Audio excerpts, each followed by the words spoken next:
ये वित्त वर्ष 2022 के आखिरी हफ्ते की बात है। भारत की अर्थव्यवस्था से जुड़ी दो रिपोर्ट्स एक ही दिन बाजार में गिरी।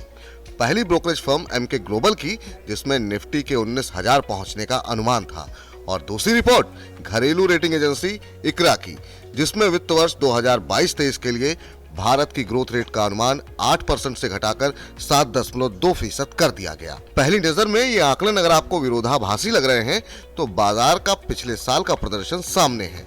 पिछले वित्त वर्ष की शुरुआत कोविड की दूसरी लहर के चरम बिंदु से हुई थी और अंत जियोपॉलिटिकल टेंशन, ब्याज दरों में बढ़ोतरी, तपते मेटल और उबलते क्रूड के साथ हुआ। लेकिन इन तमाम खबरों के बाद भी वित्त वर्ष 2022 में शेयर बाजार के निवेशकों ने जबरदस्त कमाई की। इस दौरान शेयर बाजार रिकॉर्ड ऊंचाई पर पहुंच गया। निफ्टी ने साल भर में 19% और सेंसेक्स ने 18% का रिटर्न दिया। शेयर बाजार की शानदार तेजी में निवेशकों ने 59.75 लाख करोड़ रुपए की कमाई की। इस दौरान बीएसई में लिस्टेड सभी कंपनियों का मार्केट कैप एक साल पहले के मुकाबले 29% बढ़कर करीब 264,06,501 करोड़ रुपए हो गया। इस रिकॉर्ड वैल्यूएशन की वजह से विदेशी पोर्टफोलियो निवेशकों यानी एफपीआई की तरफ से भारी मुनाफा वसूली भी की गई। पूरे 12 महीने के दौरान उन्होंने भारतीय बाजार से करीब 2.1 लाख करोड़ रुपए बाहर निकाल लिए। अब सवाल ये कि तो क्या इस साल भी बाजार दौड़ लगाएंगे?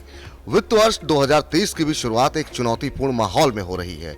एक तरफ रूस और यूक्रेन के बीच जंग, कच्चे तेल में उबाल, कमोडिटी की कीमतों में तेजी, तो दूसरी तरफ कमजोर रुपया और ब्याज दरों में बढ़ोतरी की आशंका है। इन कारणों से अगली तिमाही में कंपनियों के मुनाफे पर दबाव बढ़ेगा।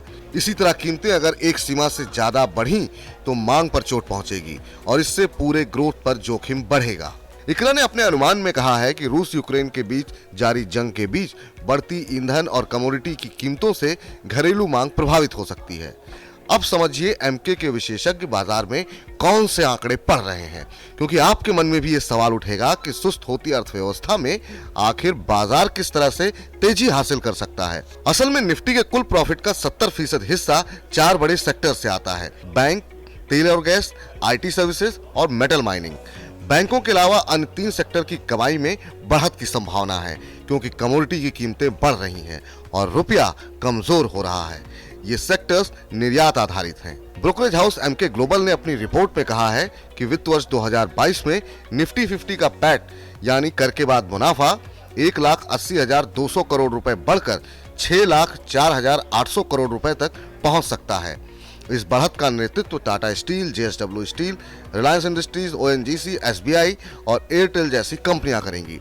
निफ्टी 50 के पैट बढ़त में 2/3 योगदान इन कंपनियों का ही होगा। इसी हिसाब से देखें तो वित्त वर्ष 2023 में निफ्टी 50 का पैट 1,24,600 करोड़ रुपए की बढ़त के साथ 7,29,400 करोड़ रुपए तक पहुंच सकता है। मोतीलाल ओसवाल फाइनेंशियल सर्विसेज के वाइस प्रेसिडेंट और retail research head Siddharth Khemka ने कहा कि एफपीआई की बिकवाली की रफ्तार घटी है। इसके अलावा हायर बेस पर ग्रोथ की रफ्तार भी सुस्त पड़ी है। एफएमसीजी, आईटी जैसे सेक्टर्स में वैल्यू आधारित खरीदारी के अवसर हासिल होंगे। इन सेक्टर ने लगातार अच्छा प्रदर्शन किया है। हाल में आक्रामक बिकवाली देखने के बाद अब बैंकिंग सेक्टर में भी खरीदारी देखी जा सकती है। इन सब की वजह से एफपीआई का रुख पॉजिटिव होगा, लेकिन वे कितने आक्रामक खरीदार रहते हैं ये इस बात पर निर्भर करेगा कि जंग, कमोडिटी कीमतों और कमाई के मामले में हालात किस तरह से बदलते हैं। तो क्या है मनी 9 की सलाह?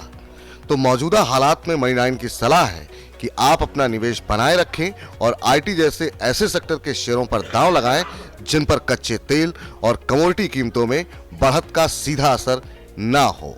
मनी 9 के लिए हर्ष चौहान।